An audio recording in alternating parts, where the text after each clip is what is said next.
அருமையானவர்களே, இந்த நாளிலும் அவனுடைய வார்த்தை நம்மிடத்திலே கொண்டு வருகிறேன். தேவன் நம்மை பார்க்கிற விதத்திலே நாம் நம்மை பார்ப்பது ரொம்ப அவசியமா இருக்கு.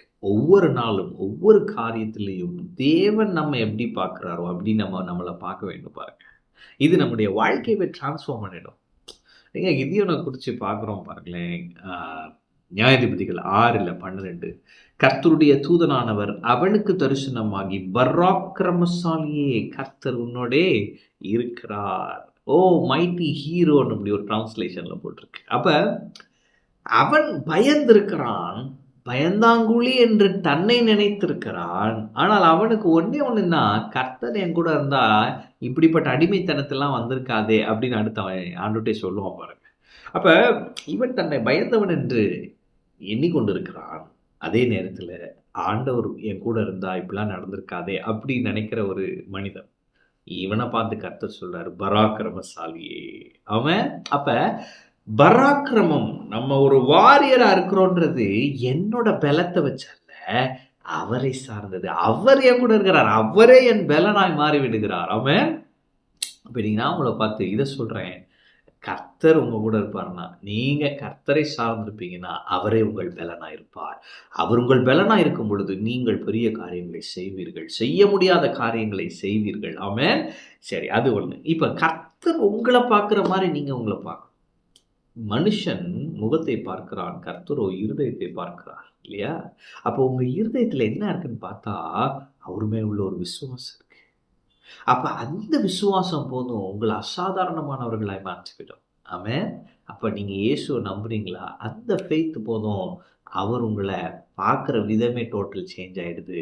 அந்த ஃபெய்த் இருந்தா அவர் உங்களை பார்க்குற மாதிரி நீங்க உங்களை பார்க்கலாம். ஆமென். அப்ப ஆண்டவர் உங்களை எப்படி பார்க்குறாருன்னா புது சிருஷ்டியா பார்க்குறாரு.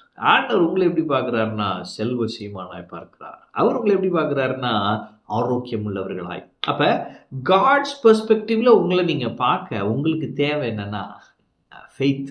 உங்க இருதயத்தில் அது என்ன இருக்கணும்னா ஃபெய்த் இருக்கணும். Faith in the son of God. Amen. அப்ப நீங்க நான் உங்களை பார்த்து சொல்றேன், நீங்க பராக்கிரமசாலிகளா இருக்கிறீங்க. ஏன்னா உங்களுக்குள்ள ஒரு விசுவாசம் ஆண்டவர் மேல இருக்கு, இல்லையா? அப்ப ஆண்டவர் சொல்றாரு, நீ பராக்கிரமசாலிப்பா, நீ ரொம்ப பெரியவன், உன்னை பத்தி உனக்கு தெரிய மாட்டேங்குது, நீ என் கூட வா, என்னோட பேசிப்பார், நீ யார் நான் உனக்கு சொல்றேன், உனக்கு என்ன கொடுக்கப்பட்டிருக்குதுன்னு நான் உனக்கு சொல்றேன், நீ எப்படிப்பட்ட வல்லமையுடையவன், நீ எப்படிப்பட்ட அதிகாரம் உடையவன், இதெல்லாம் நான் உனக்கு சொல்றேன், நீ என் கூட இருந்து நேரம் செலவிடுன்னு ஆண்டவர் சொல்றாரு. ஆமென். அப்ப இன்னைக்கு நீங்க இதை புரிஞ்சுக்கோங்க, நீங்க கிறிஸ்துவுக்குள்ள பராக்கிரமசாலிகள், மைட்டி ஹீரோ. நீங்க தான் ஹீரோ. எல்லா வில்லனும் அடிச்சு போட்டுடலாம். ஆமென். எல்லா பிரச்சனைகளையும் ஜெயிச்சிடலாம். ஏன்னா நீங்க ஹீரோவா இருக்கீங்க, பராக்கிரமசாலி. ஏன் பராக்கிரமசாலினா கர்த்தர் உங்க கூட இருக்கிறார். கர்த்தர் உங்க கூட இருக்கிறபடியால நீங்க பராக்கிரமசாலி. கர்த்தர் உங்களோடு இருக்கிறபடியால நீங்க வெற்றி உள்ளவர்கள். கர்த்தர் உங்களோடு இருக்கிறபடியால் நீங்கள் ஆளுகிறவர்கள். எனவே நான் உங்களை பார்த்து சொல்லுகிறேன், பராக்கிரமசாலிகளே, கர்த்தர் உங்களோடு இருக்கிறார். எதுக்கும் பயப்படாதீங்க. அவர் மேல் உள்ள இருக்கிற அந்த சின்ன விசுவாசம் போதும். அவர் உங்களை எப்படி பார்க்குறாரோ அப்படியே நீங்க உங்களை பார்ப்பீங்க. அந்த பார்வை உங்களுடைய இல்லாமை, வெறுமை எல்லாவற்றையும் நீங்கள் மாற்றும்படியாய் உங்களுக்கு உதவி செய்யும். இந்த கஷ்ட பாதையிலிருந்து ஜெய கம்பீரமாய் வெளியே வருவீர்கள். வெற்றி மேல் வெற்றி பெறுவீர்கள். பராக்கிரமசாலிகளே, கர்த்தர் உங்களோடு இருக்கிறார். ஆமென். கர்த்தர் உங்களோடு இருக்கிறார். கர்த்தர் உங்களை ஆசீர்வதிப்பார்.